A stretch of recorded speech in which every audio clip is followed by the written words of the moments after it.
मेरे देश की धरती सोना उगले उगले हीरे मोती, मेरे देश की धरती।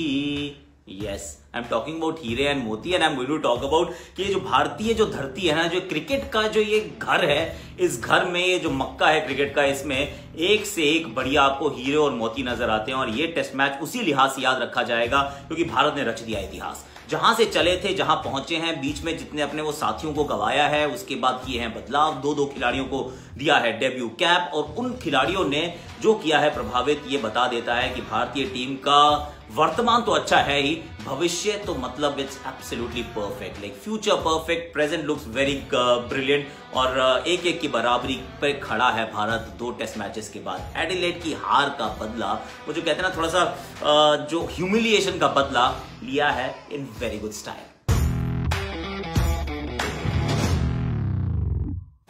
हैशटैग आकाशवाणी, ये मतलब वैसे तो आखिरी दिन की बात करनी चाहिए, पर थोड़ा सा पूरे टेस्ट मैच को रिविजिट कर लेते हैं क्योंकि हम हार गए थे टॉस। भैया टॉस हार जाते हैं तो थोड़ा सा मुश्किल हो जाता है। हालांकि ये भी कह सकते हैं टॉस हारो मैच जीतो, कैच छोड़ो मैच छोड़ो, because that's exactly how it's panning out, right.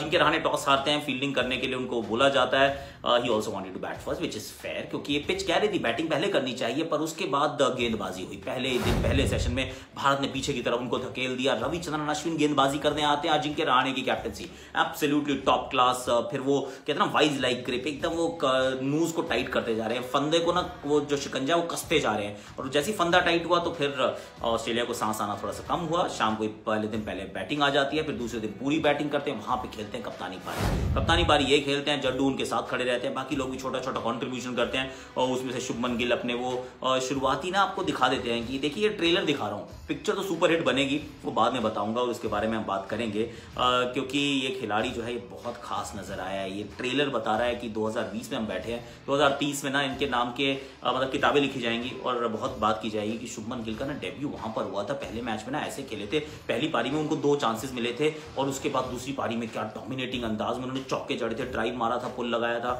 उस समय ना मिचेल स्टार्क, पैट कमिंस और जॉश हेजलवुड वाले गेंदबाज हुआ करते थे।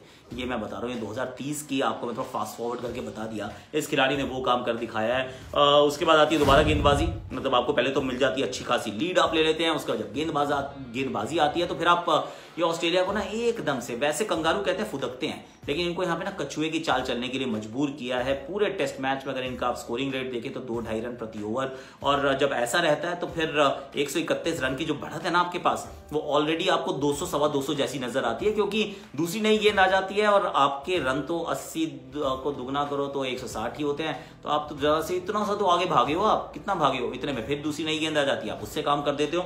और कुल मिला के जब 200 रन बनाए ऑस्ट्रेलिया ने दूसरी पारी में, तो क्राउड ने तालियां बजाई। और वो थोड़ी सा मुझे लगा कि थोड़ा सार्कास्टिक थी तालियां, क्योंकि भाई साहब पूरा सीरीज आप खेल रहे हैं, अपने घर पर खेल रहे हो, तो फिर ऐसा 36 बॉल आउट करके आए हो, पूरा दबदबा आपका है, पर आप you been struggling as a host and how batting has been really below par. Bowling India की रही टॉप क्लास। अब एंड में थोड़े से जिटर्स रहे, मतलब शुरू में 2.5 घंटे वो खेल के हमें लगा था 1-1.25 घंटे में आउट हो जाएंगे, कोई बात नहीं, 2.5 घंटे खेल लो, 70 रन बनाने थे हमारे, 2 आउट हो गए, उससे भी क्या फर्क पड़ता है। एक फर्क जरूर पड़ता है, एक्चुअली 2 फर्क पड़ते हैं। एक ये पड़ता है कि मयंक अग्रवाल के आउट होने से क्या होता है कि अब अगले मैच में आपको एक और नया ओपनिंग कॉम्बिनेशन मिलेगा, उसमें मिलेंगे रोहित शर्मा, साथ में होंगे शुभमन गिल, क्योंकि Mayank Agarwal is going to go out now, क्योंकि बहुत स्ट्रगल कर रहे हैं। और अगर आप पृथ्वी को आपने 2 इनिंग्स में कर दिया तो मयंक को आप 4 इनिंग्स में कह देंगे टाटा बाय बाय।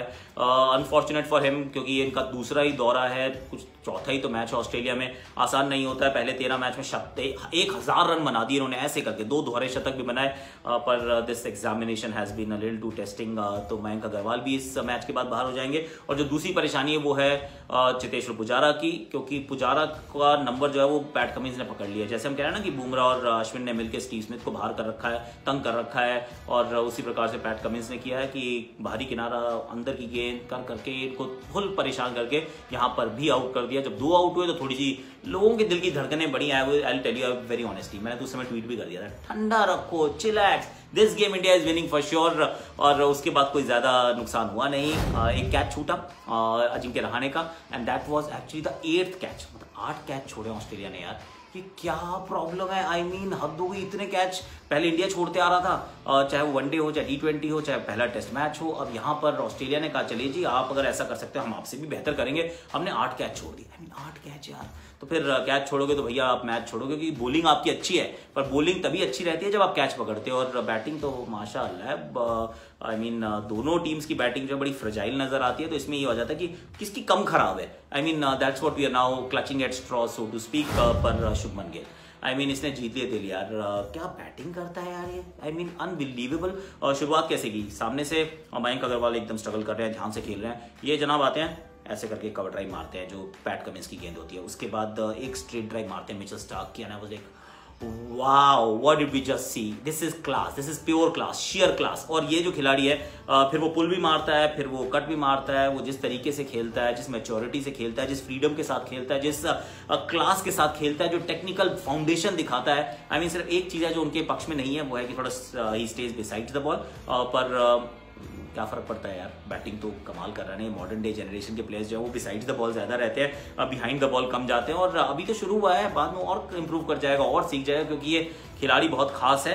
और जो मैं पहले बात कर रहा था कि आप इनकी एक मैच को आप याद रखिएगा कि बॉक्सिंग डे टेस्ट मैच में इनका डेब्यू हुआ था, और इस डेब्यू के अंदर इन्होंने अपने वो ट्रेलर दिखाया था। ये 2030 में आप जब किताबें लिखेंगे तो फिर इनके बारे में आपको इस मैच की चर्चा करनी पड़ेगी। और मैं एक और अर्ली कॉल कह रहा हूं कि अभी बतौर ओपनर है, हो सकता है आने वाले समय में, आज से 5-7 साल बाद आप इनको नंबर 3 या नंबर 4 पे बैटिंग करते हुए भारत के लिए पाए। May be he will not be an opener 10 years from now, बहुत दूर की बातें कर रहे हैं, उसको छोड़ देते हैं। अजिंक्य रहाणे द कैप्टन, फिर उन्होंने रन्स भी बनाए, जो थोड़ी सी नर्व्स जिनको काम किया, एक जीवन दान मिला, but it's okay, doesn't matter. और जो दूसरी बात तो कहनी बहुत इंपॉर्टेंट थी वो ये थी कि मोहम्मद सिराज थ्रू आउट, चाहे वो पहले दिन हो जहां नई गेंद नहीं मिली, पहले सेशन में गेंद नहीं मिली, तो फिर आपको लगता है कि यार आप गेंद मतलब डेब्यू तो करा दिया, बॉलिंग नहीं करा रहे हो यार। आई मीन थोड़ा दिल धड़कता है जोर से, पर जब आए तो फिर क्या गेंदबाजी की, चाहे वो ट्रेविस हेड को आउट किया हो, चाहे फिर कैमरन ग्रीन को किया हो, या मानस लाबुशेन को किया हो, या फिर कैमरन ग्रीन को दोबारा आउट किया हो, ऐसे करके पुल मारते हुए he is been very very good. Umesh Yadav को आपने गवा दिया, पर उनकी कमी को इन्होंने महसूस नहीं होने दिया, which is phenomenal. So well done team India, this will be remembered as one of the most, वो कहते हैं ना, जो यादगार जो लम्हे होते हैं, जो हिस्टोरिक विन्स होती हैं, उस सूची में इस विन का नाम भी आप डाल दीजिए। Ajinkya Rahane the captain has been absolutely outstanding, this team has been outstanding. क्योंकि कई बार कहते हैं ना, खेल सिर्फ वो चरित्र बनाता नहीं है, चरित्र दिखाता है। इस मैच में भारतीय टीम ने अपना चरित्र दिखाया, भारतीय क्रिकेट ने अपना चरित्र दिखाया, और बड़ा मजा आया। चलिए that's it for this one. पर अब मतलब आकाशवाणी तो थोड़ी सी ज्यादा लंबी हो गई, आज फैंस के पास चलते हैं, क्योंकि उन्होंने भी तो डिबेट किया ना कि अगले मैच में कौन बाहर जाएगा, बिहारी जाएंगे या मयंक अग्रवाल जाएंगे। जब आएंगे रोहित शर्मा, मैं तो कह रहा हूँ मयंक की बारी आ गई है, जाने वाले बाहर, but then may be fans have a slightly different point of view. Hello, मैं हूं राजुल शर्मा फैंस इंडिया की तरफ से, और आज फैंस बात कर रहे हैं कि रोहित रेडी हैं खेलने के लिए।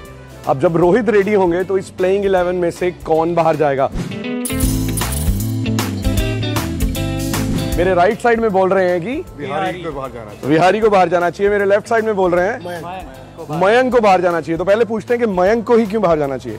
क्योंकि रोहित ने T20 में और वनडे के अंदर भी एज एन ओपनर अच्छा खासा प्रदर्शन अब तक किया है, और अभी अपने को एक ओपनर की जरूरत है। ओके। तो इन दैट केस अब विद द प्रूवन चांसेस कि मयंक ने 3 इनिंग्स खेली and he has not perform जो उनको करना चाहिए था, तो रोहित कैन रिप्लेस मयंक। तो रोहित को एज एन ओपनर खेलना चाहिए, और मयंक ने इतना अच्छा परफॉर्म नहीं किया अभी तक सीरीज में, ये कहना इस साइड से। तो आप कह रहे हैं कि विहारी को रिप्लेस करना चाहिए रोहित को, ऐसा क्यों? ऐसा इसलिए क्योंकि हमारा मानना है कि सबसे बढ़िया जगह जो रोहित की आने की है वो मिडिल ऑर्डर में है। मिडिल ऑर्डर में स्थिरता होगी। मिडिल ऑर्डर में अगर आप देखें इस वक्त कौन खेल रहा है, आपका पुजारे है, रहाणे है और विहारी है, तो उसके अंदर विहारी ने ऐसा कुछ गलत नहीं किया, लेकिन द बेस्ट बैलेंस जो आता है वो रोहित का मिडिल ऑर्डर में आता है, और उसकी वजह से विहारी को बाहर बैठना पड़ेगा। ये बहुत इंपॉर्टेंट पॉइंट बोल रहे हैं कि इंडिया का जो मिडिल ऑर्डर है इतना स्ट्रांग नहीं है, वहां पे रोहित को आना चाहिए और उसे स्ट्रांग करना चाहिए। अब इस पे आपका क्या कहना है? मैं ये व्यू से सहमत नहीं हूँ। रीज़न बीइंग कि रोहित का जो फॉर्म है या रोहित का जो भी रिकॉर्ड है वो एज एन ओपनर सबसे बढ़िया है, तो द ओनली प्लेस उनको खेलना चाहिए इज ओपनिंग। तो रोहित को अगर अच्छे तरह से हमें यूटिलाइज करना है टेस्ट में, तो एज एन ओपनर उनका रिकॉर्ड अच्छा है, ये बिल्कुल सही बात है। इस बारे में क्या बोलेंगे? रोहित तो एज एन ओपनर अच्छा खेलते हैं। बट अगर आप पिछले 5 सालों के रिकॉर्ड्स देखेंगे, अंडर विराट हमने 5 ओपनर्स यूज़ किए और सबसे कंसिस्टेंट और सबसे बेहतरीन परफॉर्मेंस मयंक अग्रवाल का रहा है। और पिछले टूर में यहाँ पे मयंक अग्रवाल ने काफ़ी अच्छा किया था। तो ये एक्सपीरियंस को हम जस्ट 3 इनिंग्स के बेसिस पे इग्नोर नहीं कर सकते। बहुत वैलिड पॉइंट। तो मयंक ने पिछली बार सीरीज जीतने में इंडिया का बहुत हेल्प किया था यहाँ ऑस्ट्रेलिया में, और इस पिछली कुछ 3 इनिंग्स के बेसिस पे मयंक को निकाल नहीं सकते। विहारी ने भी कुछ ऐसा गलत नहीं किया कि उन्हें निकाला जाए। बट आकाश, रोहित को तो आना ही है टीम में, अब आप ही बताएं उन्हें कहाँ फिट करना है। चलिए अब थोड़ा सा स्पोर्ट्स रैप का भी रुख कर लेते हैं। आपने फैंस की बात सुन ली, और ये फैंस ना भाई जमे होते हैं। ये हार गए थे वहां पे एडिलेड में, बड़ा वो आई कैन टेल यू, जो इंडियन फैंस इंडिया से बाहर होते हैं ना, फिर जब इंडिया हारता है तो उनको बहुत सुनाते हैं वो गोरे लोग वहां पर। तो जब आप जीतते हैं तो फिर आपको लगता है कि सही है यार, सही है गुरु, हम साथ में हैं। तो fans India, thank you so much. अब जरा बाकी खेल जगत की खबरें भी देख लेते हैं स्पोर्ट्स रैप में।